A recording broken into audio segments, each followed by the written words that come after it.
This is the Leadway Wealth Builders Podcast, episode 191. Today, I bring on an expert in the wholesale game, and he's going to be breaking down the fundamentals of wholesaling and how somebody can get started today with no experience. His name is Kevin Riggi, and he's now in the Charlotte market and has done tons of volume. So you're going to want to tune into this for the step-by-steps on what to do, questions to ask. So much value is on this podcast today. But if you've never listened to this podcast before, this is the Leadway Wealth Builders Podcast, and my name is Chris Rickenbaugh. I am documenting my journey in real estate and business, and also bringing on high-level investors to share their stories about how they built their businesses. You can follow me on Instagram and TikTok at chris.rickenbaugh, where I'm documenting my journey on there as well, so you can follow along. That's chris.reichen. BACH. And wherever you're listening to this podcast, please like, share, and subscribe. Let us know what you like, what you don't like, or somebody you would like to see on the podcast. That only helps us grow and help more people. But let's hop into Kevin's interview. All right, Kevin Riggi, welcome to the Leadway Wealth Builders Podcast. Pumped to have you on, man.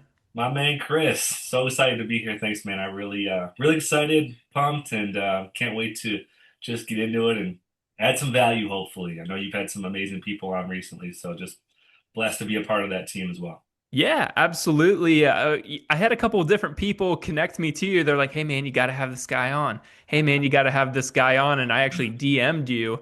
And then I had another person text me. So I'm like, Kevin's got a great story. We hopped on a phone call before to kind of, get to know you a little bit better. But I'm pumped to have you on and really share your story about how you got to this point in wholesaling. So, Kevin, what were you doing before you got into real estate? Yeah, so shout out to the people that referred me. It's good that my lead money's going somewhere. uh, it's good. It's awesome that they did that. So yeah, good question. So prior to real estate, I actually spent 16 years with one company, which is kind of unheard of these days, but just got kind of lucky and caught lightning in a bottle. I was actually in retail, the retail environment and retail management environment. So for those that are aware or know the name Wegmans Food Markets, very popular chain up north and making its way down here. Matter of fact, Charlotte's getting one soon, which is exciting. But actually, my first job in high school, making subs, pushing carts, was with Wegmans Food Markets. So prior to real estate, man, I was just, learning to be an employee and just understand life and paychecks and things like that with Wegmans. And kind of going into it, went to University of Buffalo. I'm actually from Niagara Falls, New York, which is obviously right outside of Buffalo. Go Bills! Um, and went to University of Buffalo in high school and just stuck with Wegmans Food Markets, and they gave me some great opportunities to just kind of move up the chain and show what I could do and be value add. And was a night manager for some stores in college. So it was pretty wild. I'd be like in classes from like 9 to 5 and then or 4, and then I'd go night manage and then hit the library after, and then go back to school the next Oh my morning. gosh. Yeah, and eventually worked that through college and was offered a marketing job. In fact, or talking about school, I went to school for marketing. Was offered a marketing and branding job with Wegmans Corporate, which actually got me to move to the Baltimore, Maryland area. So that was like 2013. Mhm. Moved out to Maryland, had no idea anything about Maryland or Baltimore, man, besides the sports part of it. Took a chance and took a job in brand development and marketing and some new store development, and got me out there, and eventually went back into store operations and worked my way up through leadership, and spent 16 awesome years with Wegmans Food Markets prior to this. Now, what I will say about Wegmans, man, for folks that know it or don't know it, um, really good fundamental job. And what I mean by that, it's always ranked for like best places to work or best place to shop. But man, they just teach you the basics of customer service, how to just be a good employee, how to add value. And I will say 100% that, being with them and kind of being a student of the game with them and, being a disciple of Wegmans, um, put me in a good position for the career I'm in now. I mean, I wouldn't be able Yeah. to separate myself otherwise. They're just really good at development, ensuring their folks got what they need to be successful and doing what they need to do to put people in a good place. And as much as I hated it when I was going Yeah. through it, right? Because you're like, oh man, this industry is tough. You come out of it and you're like, whoa, like I feel that the basics and fundamentals of what I learned could set me apart, and it has. So Yeah. And long answer, but retail was my thing for a long time. yeah, and I hear a lot of those stories from other people. They come out of college, come out of high school, and they start working right away. They start working themselves up the corporate ladder, and it's great for that time. They're making consistent income. They're in there for quite a few years, build reputation in the company and start working themselves up. And then, at some point down the line, they start to realize like, hey, there's something more, or, there's a pain factor of, oh, I can't watch my kids grow up. So, you know, going into your story of, hey, you worked for this company for quite a bit. What was that push to, look at something different and say, hey, there's something more out there? Yeah, I think you nailed it. I think the big part about it was the element of freedom and flexibility, right? In the retail world, yes, there's great stability, especially in a thriving environment where your business is growing, right? Where there's new stores and you're pretty consistent. It's nice assurance, but the flexibility and things that you want to pursue and do is limited, right? There's only so much you Right. can do. So what really started to get my mind in that transition of, okay, maybe there's something different, or maybe there's something out there that's maybe better for me or better for what I want to achieve in my life and my goals. The push was just to try to experience more freedom and have my own decisions and really put together something that I created was really the big move. And then flashback when I met my now wife, it was spending more time with her. And in retail, as great as it is, you're busting your butt, 6, 7 days a week It's sometimes. full time. The Yeah, holidays, and you miss a lot of holidays because of that. And that's any entrepreneur will tell you the same thing, but at least you're doing it for you. for sure. So it became a decision on a few factors. One, I wanted to create something that I can call my own and build and give to the things that I want to give to, right? And do the things that I need to do for my why, not their why, but my why. And then the other part is start to build a better relationship and devote more time to things that mean the most to me, right? My family, my wife, my now 1.5-year-old, my faith, and the communities that I serve, and giving back to where I'm from. That's a big part of my why. For those that don't know, Niagara Falls is a tough place. Needs certainly could use some opportunity, and if I can give back, I'm going to continue to build to do that. So a lot Yeah. of it was geared towards just finding out that yes, I was so thankful for what I learned and what I did, but that it became a pretty clear sight that it just wasn't the fit that I saw long term for me, and I just saw more. I really did at the end of the day. Gotcha. So at that time, like, what were you? A lot of people try to figure out, like, hey, can I go make this same money somewhere else? So what were you bringing in per year at that corporate job? Yeah, so when I was with Wegmans, it was definitely a six-figure job. I mean, it was Okay. it was a good paid six-figure job that Golden had handcuffs. great benefits, and it was one of those jobs where like, yeah, I could stay here and retire and just be fine, like down the road. So it was paying well. It was a great place to work, and it provided all the tangible stuff. Like it checked the boxes, right? Yeah. But you just didn't feel fulfilled. And for people like you and myself and your listeners, I would imagine like the entrepreneur in us is like firing up, right? It's getting ready, and you're like, wow, I know I could go out and do my own, and potentially make more, or make as much and still get quality of life and the other things, or make a ton more and give back. So yeah, it started firing up, and although it was paying well and things like that, it just was always there. That entrepreneur spirit was always there to say, "Kev, go do more. Like let's see what we can do, and let's make some bigger impacts than just the basics." Got and what was the steps, after that? So you kind of have this realization of, hey, there's more out there. I'm missing holidays. I want more freedom. Yeah. What's that next step? Where did you start to look to be able to to, escape the rat race in the W-2 world? Yeah, so at that time, so we're talking just about when COVID started. Um, a buddy of mine, a good friend of mine, Alexander Cruz, shout out to him over at CR of Maryland, a firm in Baltimore, was doing some amazing things with real estate. And knowing him and seeing posts and just kind of seeing what was going on, I always knew real estate was a key, and something that I always had a passion for and wanted to get into, but I felt to the point corporate world like I was already used up, like I couldn't go anywhere. So that idea of real estate was always there. And I see Xander posting this cool stuff and these flips and the team that he's building and what they're doing. And I'm like, man, that looks awesome. So, at that time, it just was like, one of those things where lightning in a bottle. I'm thinking about like maybe I want to do more. And his business is growing. And we just had some great conversations. And one thing led to another, where I ended up leaving a very sustainable W-2 job that had a clear path and fortune there. Fortune as in, scalable income. Um, uh, to actually leave that and join his team and the I'll use the bottom tier of that team, which was a lead manager.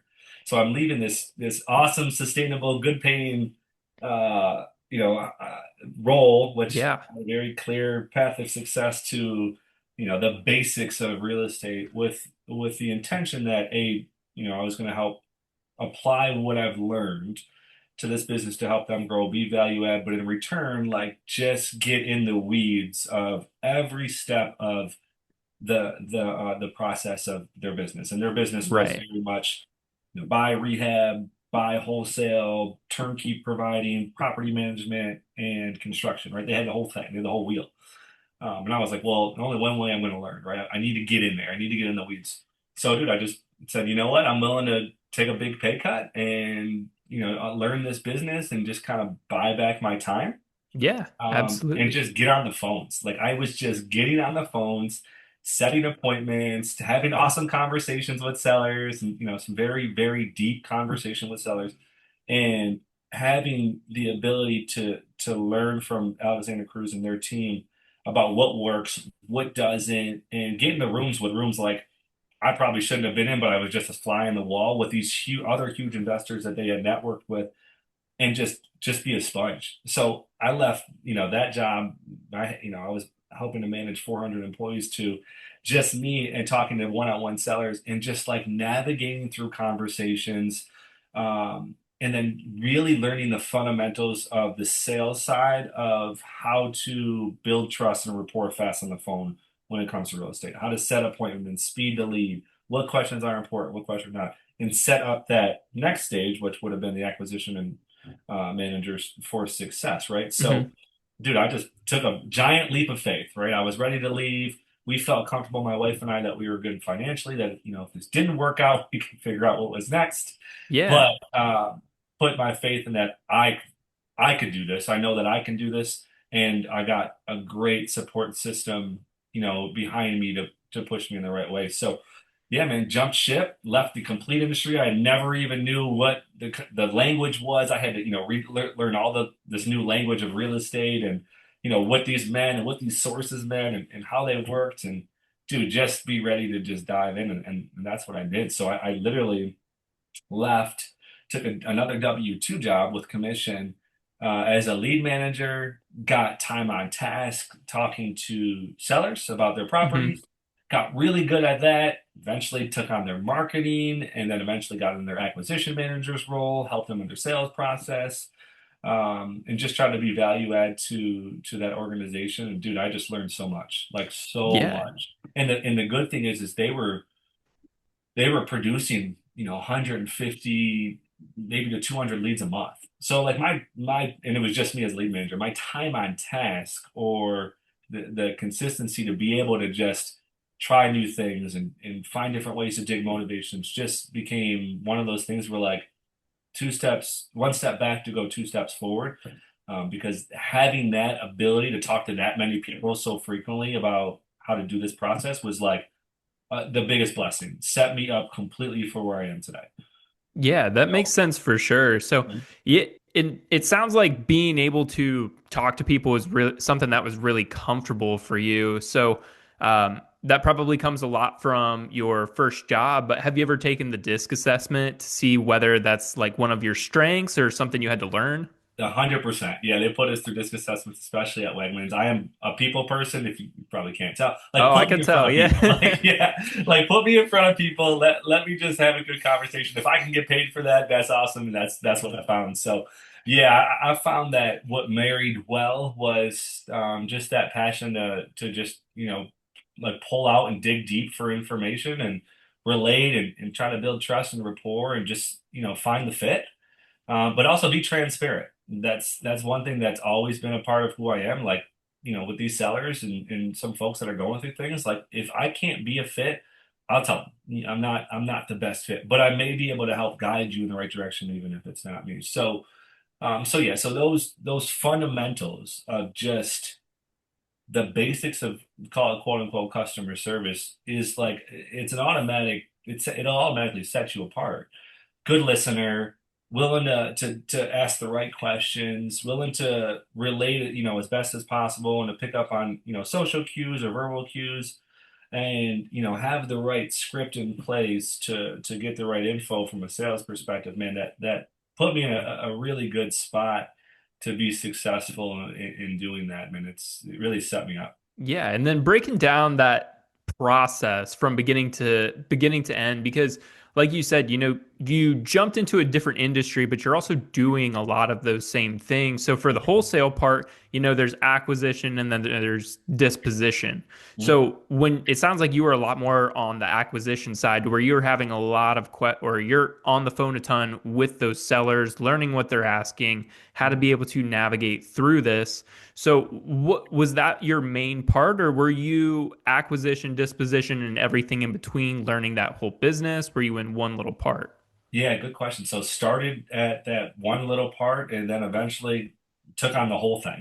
So Gotcha. acquisitions, going to these houses, walking these properties, the stories that come out of those, the marketing side, and constantly building the budget and talking with our vendors to make sure we're getting, the best out of what we can, and the script writing, the lead manager process, and then the disposition process. Yeah, eventually, worked with that and then also did that with another company as well, acquisitions and dispositions, and then sales management. So I was able and very lucky to put my hand in every part of our business. So again, just being able to kind of put faith in myself to join a team that had the systems and everything was working in place and just be a sponge and grow in that and just learn everything was crucial. And that's like what I tell anybody getting in the business. Like when you're thinking about getting in, a great place to start is, build some good relationships with people who are doing it, but just ask to get in. Hey, I'll take some calls with you for commission, or I'll just take calls if I can on my days off, just to help, set you guys in a good spot, but just to learn the conversations, how to navigate them and things like that. So yeah, I think that was a big part of that was, taking on all the processes and learning them and again, being able to speak the language of each part of the role and saying that you can do it successfully. Right. And that, yeah, that's such great advice for people to getting started out and like for people like me because, you know, we we see real estate and we want to be able to jump in, or we see this new industry and we just want to jump in, but being able to go to somewhere where they already kind of have the systems and processes down to where you can just jump in, you can learn, you're on commission, so it's not costing them a ton of money and you're just basically able to learn and then grow with that company. It sounds like you absolutely loved it. Everything Oh about real man. estate. What were Yeah, what were some of the tough parts about that first year? the one is for me it was a new industry, so I really had to learn the language. So to be honest, I didn't even know what wholesaling really was. Like I had heard about it as I kind of Sounds picked up more real legal. estate, so just figuring out what that is. It legal? What are the terms? How do you navigate through this? So the biggest hurdles I found were the industry jargon, right? The processes and procedures of how to make this a successful business. So how does this make money? Like how does this actually work?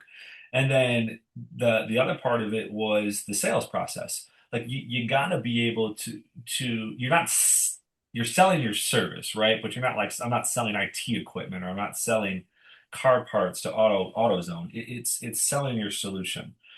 So I had to understand the how can I sell our solutions to put us in a position that's gonna A, outbeat the competitors, but B, be successful where this is a win-win. So I had to understand what a win-win was. So like just really taking the time to understand what this was, how we do it, how it works was the hurdle at first. It's that learning curve. But I will say this understanding how the sales process works from start to finish was probably the biggest part, because it is a mean, vicious cycle, right? It is a web, and it is beautiful. Like it is a for folks that are passionate about it, it's art. Like it's something beautiful, tangled, messy that you just got to make work that can become this very, very beautiful thing. So I had to figure out this blank canvas and turn it into, something like Mona Lisa. What does that look like? Yeah. So what does that sales process look like? Because, for somebody that's looking to leave their W-2 job, wholesaling I think is a lot different than it was during those COVID years when a lot of people were making money. And that's where it's fun, because I just missed that big wave. Yeah. And then I started buying right around the peak, and now we're kind of seeing the market do something a little bit different. So, what was that sales process when you guys were killing it? And then I want to go into a little bit later of, what that looks like now and how that market has shifted. Yeah. So the sales process, I can tell you what a perfect sale looks like, and Yeah, it'll let's do probably it. help there. It starts with obviously lead magnets and lead gen, right? You got to have the credibility and company to put together something that offers a solution to a seller who's going through something that may postpone or keep them away from going traditional routes like on market agents, et cetera, right? So first and foremost, building the right lead gen systems and lead magnets with the right company in the, that goes into your brand name, your credibility, how you put yourself out there, what you put out there, your public relations, and all that good stuff. So like the fundamentals of the basic business principles in place, your LLC or whatever S corp, having that all set, right? And so you got this company, you got this awesome solution, you got this awesome name and website, things like that, that's going to show credibility.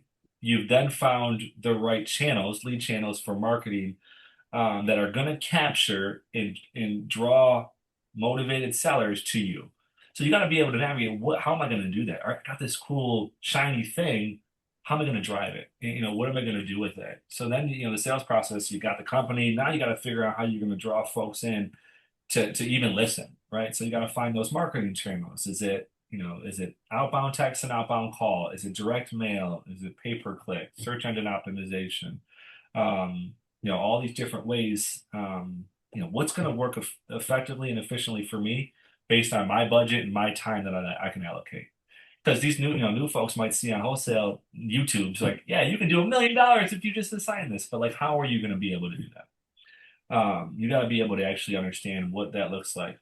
Yeah, So, wholesaling to me was always pushed as like the get rich quick scheme of sure. real estate. It's like, hey, quit your job, get a house under contract, and sell the contract. Yeah, And it's yeah. like it's not that easy. Like there's It, so it, much of a it's not. science that goes into it. So having these Yeah, conversations with somebody who's done it at such a high level, I mean, yeah, it's very eye-opening, and I want everybody to be able to tune into that. Like, hey, yeah. this is such a skill to be able to learn. There's a process, and there's, systems that need to be here.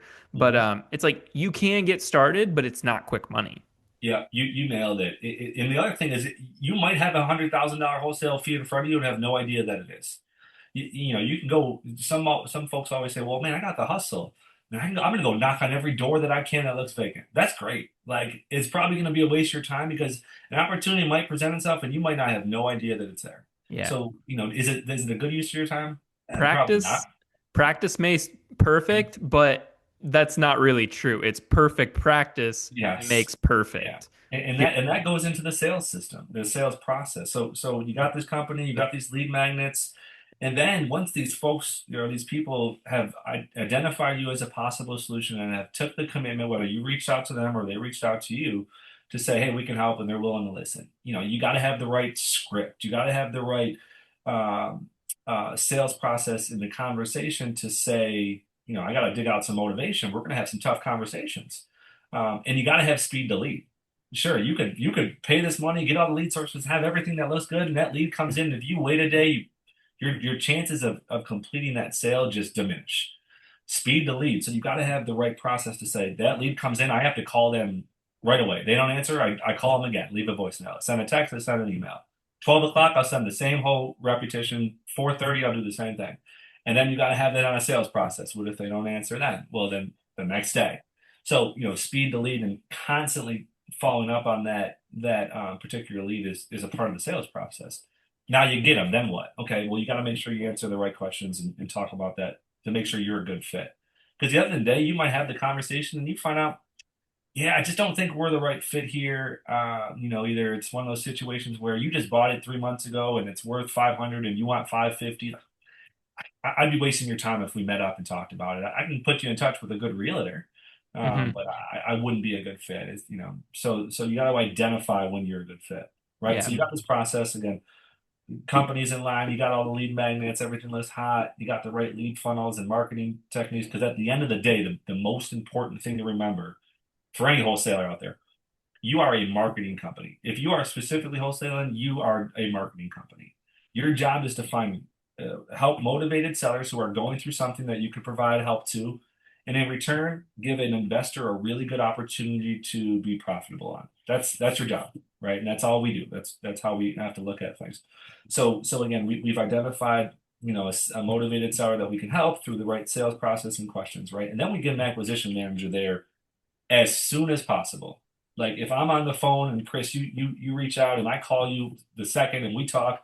Hey Chris, I'm so happy. I think we can be a good fit for you. I'd love to meet you in person and let's just see what the property looks like and let's talk about where we come in at.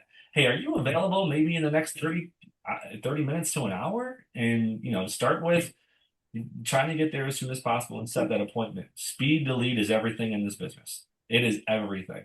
Because if you're not there, somebody else is. Right. If they can't give you access or can't be there, offer the next way to see it. Obviously, in person, we're a company based on belly to belly sales. Like we do really well and we thrive in those personal, more intimate meetings. But if you can, or if they're like, hey man, I'm out of town, this is an inherited property, I don't even live there. Oh, that's no problem. Do you think you can send me photos? Or do you think maybe we can get access through somebody else? Or hey, do you think somebody can go there, open the door, and do a video FaceTime with me? That's cool. Like I just need to see it. So finding different ways to capture that time, right? So you go through that, navigate it, and then it's about the sales process of pitching. I mean, you got to be in the art to negotiate, pitch, find a way that this is going to be a win-win to help achieve their goals, and then also achieve the goals to help get it in the right hands on the dispo side. So you got to have skill set in that. And one thing I would always encourage folks to do, and this is another give Andrew Martinez or REI training. Just Google his stuff. There's some amazing, amazing stuff in there that you could learn as far as the art of sales and the acquisition side. I grew up in that. And when I say I grew up in this industry, I was a student of a lot of that.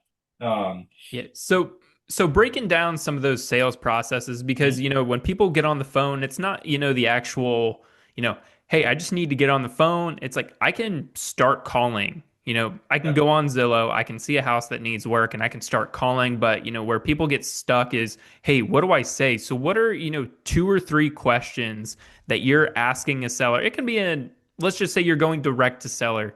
What are two or three questions that really bring out the information that you're looking to get from them?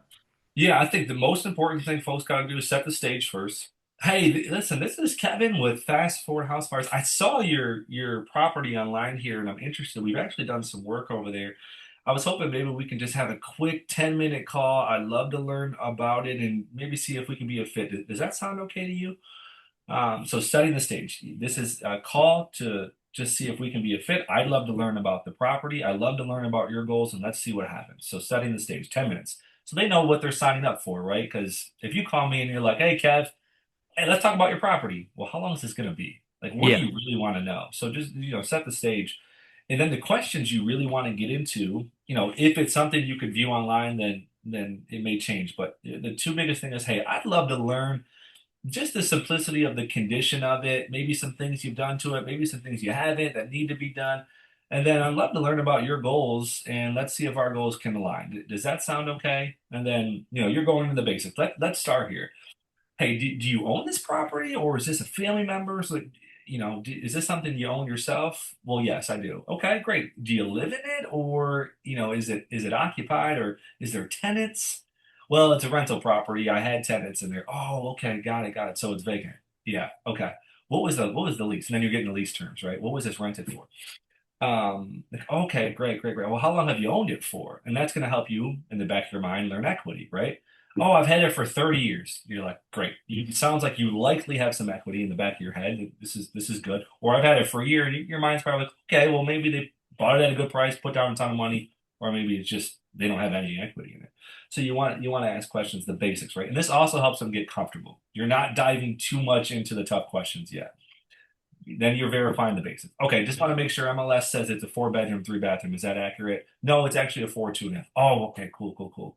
Well, let me ask you this: if based on condition, if you had to, give it a, let's for simplicity, if you had to give it a 1 through 10, 10 being, man, this house is so perfect, brand new, there's nothing you do about it, you can list it now, and a one being it's a tear down. What number would you give that property? Because you want them talking, right? You don't want to Yep. be the voice.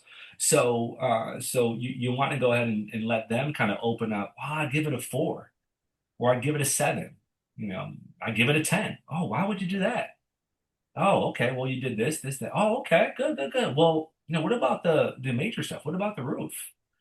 What about the electrical and plumbing? What about the heating and cooling? And then you can kind of, oh, yeah, yeah, yeah, I forgot about that. Or, yeah, I did that or did this. Or, yeah, you know what? The deck does need to be replaced. Anything additional that you think can help me add more money into this if I can, like a pool or a garage or, any additional things? I'm trying to put together and add all the elements I can to put as much money in your pocket as I can. So tell me everything you got. So then you're letting them talk, right? So you're building Yeah. this vision and comfortability to say, yeah, like, dude, I'm trying to get you what I can. Tell me what you got. And then, okay, once you got that, you got a condition, and then you dive into the heart to heart stuff. Okay. Well, listen, man, it sounds like, a property that we might be able to work with you on, but I gotta ask, why are you even selling it? And then you get into, well, I run into money issues, or I want to invest in another project, or it's inherited, divorce, all these pain points. And then you want to, kind of use your ability to go into the intangible side and the feeling side of it, because you want folks to act on emotions, right? So, oh man, I'm sorry to hear you go through that. We deal with a lot of sellers who do the same thing, and I can only imagine, man. So, well, let me ask you this. Who's involved in the decision making then, if that's the case? Then you're finding out who your influencers are. And then you're just going into, well, even if we could buy it, what's the time frame even look like? Let's make sure that, this is something that's going to fit. If you tell me a day, I'll tell you right now I can't. But if you tell me, more realistic time frame, I got you. 2 weeks, 30 days. Okay. Well, let's see if we can do that. Have you talked with any agents? And then you're finding out, okay, who are they talking to? I'm just curious to see, what options we're going to have here. Well, yeah, I talked to an agent. They said I could list it at this number. Oh, is that your expectations for the call? Is that what you'd like to sell it for? No, no, I know that investors pay different, right? Mhm. And then, you're diving into, well, listen, man, it sounds like, based on what's going on here, I think we can help. If we're able, and I always pitch it as a package, if we are able to work within our as is package, and then I say the terms, right? We buy as is, cash, close quick. Do you have any questions on the terms? No. Okay, if we're able to do that, where would we need to be to buy it for this comfortably, to work comfortably for you? Like, what's your asking price under those terms? Um, you know, 250, whatever it is, right? Okay. Well, a part of that is me paying off any debt. Do you owe anything on the house first? I just need to know, what you want to walk with after we pay the stuff off. Well, yeah, I have a mortgage. Okay. So let's count your mortgage in. How much do you want to walk with after your mortgage is paid? 150. Oh, okay. So you owe 100 on it. Yeah. Okay. So then you're kind of like using that as if you want to Yeah. give it as an advantage. I want to pay off your debt. What am I paying off? Like, tell me, because that could be an uncomfortable question for a lot of people. A lot of people will be, scared or almost intimidated to ask the mortgage balance or the taxes. But if you frame it as, dude, I want to pay off what you have. What am I paying off? So I know, I don't want to be surprised. And then you're going to that, and then you're using sales negotiations to find common ground. And you set your price, and you do your math, and you know where you should be, and you get an idea of where it likely could fall. You're not giving that number; you're just getting an idea. If in your head it sounds like there's a fit, okay, I think we can do something here. I think we could be a good fit, man. Can I come see it just to confirm some things? Me too, and really try to talk about this. And then you want to be honest, like, hey, I'm looking to move forward on this, so I just want you to know that if we are able to come to terms, I like to get something signed there. So you're just setting realistic expectations. Yeah. Uh, so the sales process is, like I said, it's a tangled web. It's beautiful. It's messy. But you got to be able to navigate through it comfortably and confidently, and know when like it's a deal and when it's not. And that comes with repetition. That comes with great resources in your inner circle. It comes with great partners that you could rely on because, for someone like me, who knows the business really well, moving to a new area, you're going to need some help on figuring out, okay, I think this is a deal, but help me understand if this ARV is right. Or are you seeing this like I'm seeing this? Just to make sure this works. Or hey, are buyers even buying this kind of thing? So you're going to need some really good resources and partners on your side to help just make sure you can navigate through it. So Yeah. yeah, I know I don't No, that dig was deep in that. awesome.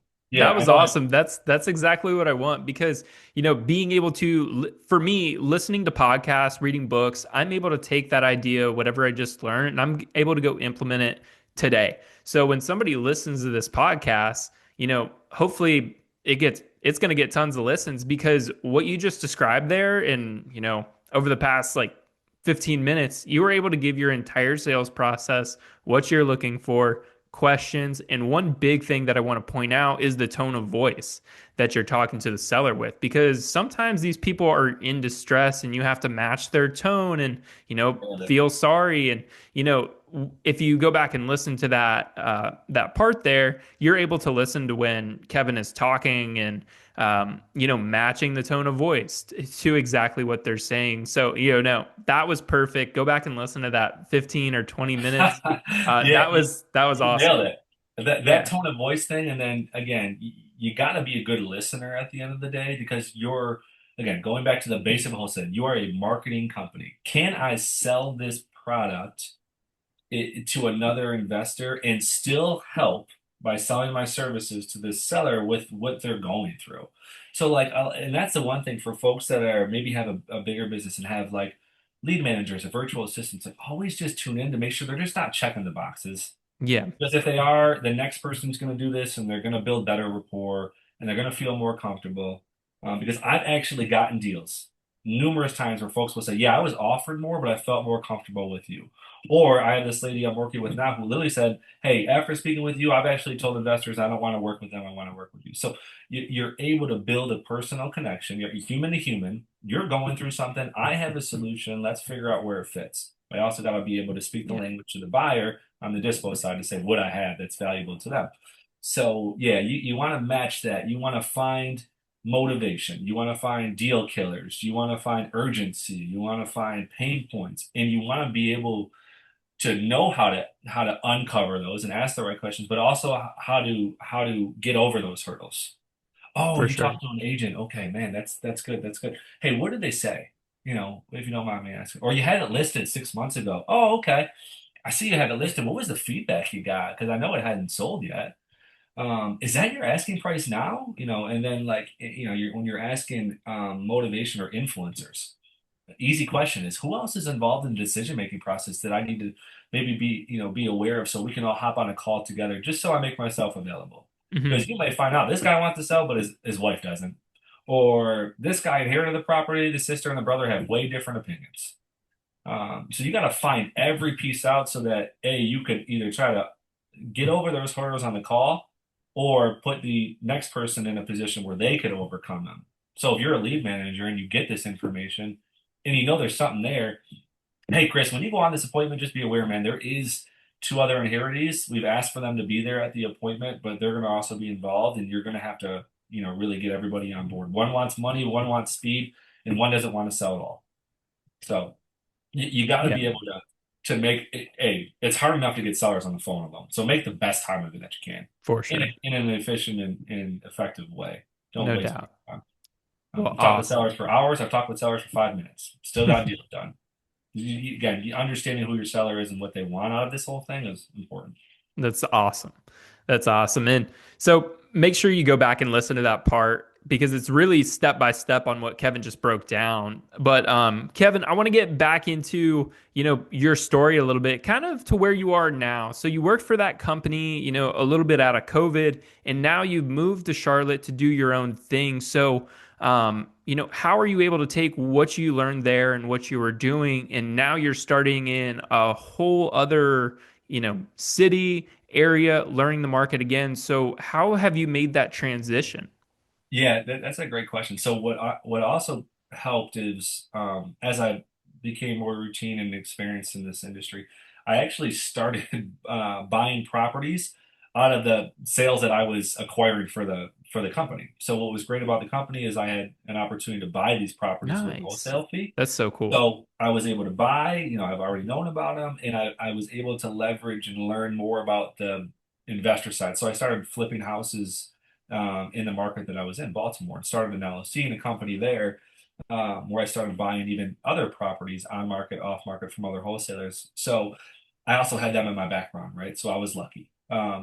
So I was taking these opportunities with some great, angels in my background to say, yeah, I think you should go after that. So I kind of slowly started transitioning to that investor, lifestyle and business while acquiring the properties that I was buying for the company. So I started that way, and then we built that up, and I started doing stuff in Baltimore, and I still do stuff in the Maryland and Buffalo area now. So I have a business there. The reason why the transition came to here in Charlotte was my wife and I had our first child, our daughter Eloisa. She's a year and a half now, and I'm from Buffalo, New York. She's from the Virginia area. We moved there for work. We didn't have any family, right? So once you Hmm. have a kid, for those that parents out there, any help is help, and you just want to get as close to all the help you can. So at that point, a lot of my family had already moved to Charlotte, and so the next thing was to try to get closer to family. So we made the decision to say, yeah, we'll take the leap again, try something, living in a new place and see what we could do to make it sustainable and, make it good. And left Baltimore and moved to Charlotte and took a quick W-2 job with another real estate company by adding value on the sales side and in return learning the basic landscape of Charlotte, which was awesome, right? Let me take a W-2 and just get out and see what this market offers, and then realize that hey, here's the most important thing to realize for a wholesaler. The X's and O's are important, right? There are, but what we do again, the basics of wholesaling, we help sellers, and it's crazy to think, but the sellers in Baltimore and the sellers in Charlotte have the same motivations. Like Yeah, crazy. people are still going through inheritances. People are still going through divorce. People are still going through tough times. People want to sell quick. So at the end of the day, you're still solving the same problems. You're offering the same solutions. It's just you got to know your X's and O's a little bit more on the offer side and the legal side and what you can and what you can't do. So that stuff just comes with being here and just learning. But at the same time, once you develop that skill set to be able to identify solutions for motivated sellers, you could take it anywhere you go. So, the market to market thing on the wholesale side is very transitional. It's very doable. You just gotta, there's different legal things you can do and can't do. For example, South Carolina, you can't wholesale. How do you overcome that?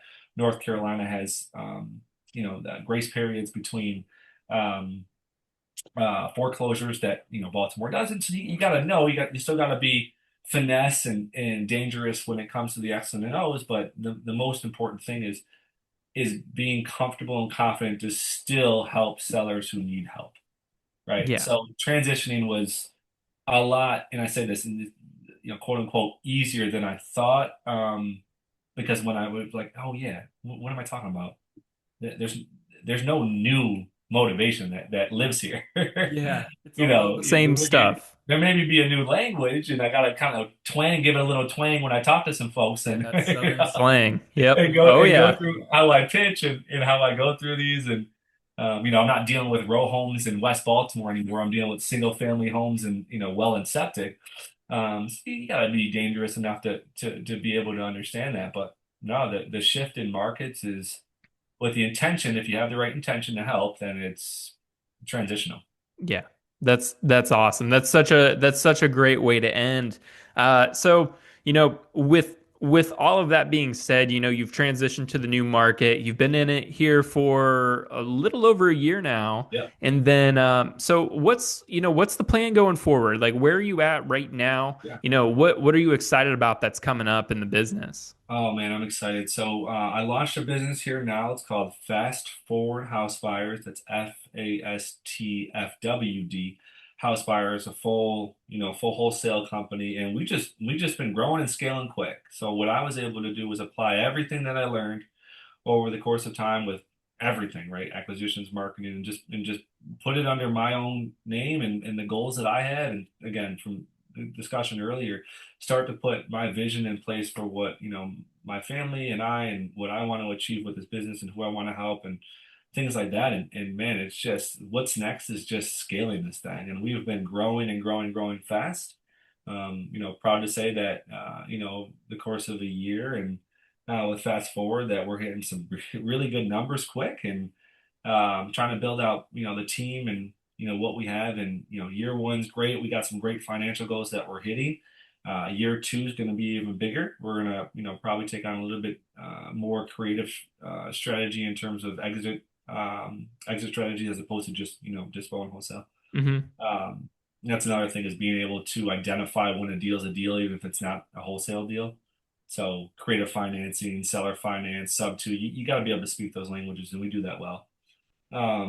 So taking on those, and then down the road is to start doing much bigger and better things, and continue to hit some pretty high numbers and Yeah. build this and scale this thing to multi-million dollars. Yeah. So That's going to uh, be, yeah, going to be fun to watch being in this market. We don't know what real estate's going to do over the next year, but being able to keep up with the market, that's something that you've been able to do over the past couple of years. So, if anybody wants to follow along, reach out to you, sell a house to you or buy a house to you or from you, what's the best place to contact you? yeah, so my website's just www.fastforwardhousebuyers.com. That's FASTFWD housebuyers.com. My email is just kevin@fastforwardhousebuyers.com. You can call me directly. I'll give my phone number, 704-728-0895. Give me a call. Send me a text. Always willing to help, always willing to listen. One thing about me, and the majority of people tell you I'm big giver and I'll, open books. So if I can help, man, I'm always willing to help. There's some really great communities in this city. So if you're in the Charlotte area, um, you can always see me at some of these events or these masterminds. We can always talk about that. We do referrals. So if you or someone is looking to sell, fast, easy, as is, or is going through something where we can help, we start at $2,000 and it only goes up depending on the deal, and we have to close on that deal, obviously.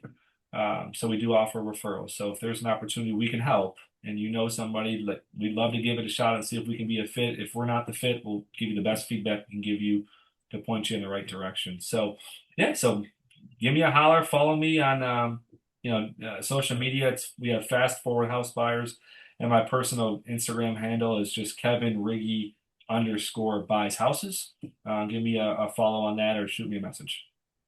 Awesome, Kevin. So much knowledge dropped on the podcast today. Thank you Yeah, so much for being a guest. I'll link all of Kevin's information in the show notes for anybody who wants to, go there, follow his social media, reach out to him. So I'll make sure to put that in the show notes. Kevin, thank you so much for being on. This has been Kevin and Chris on the Leadway Wealth Builders Podcast.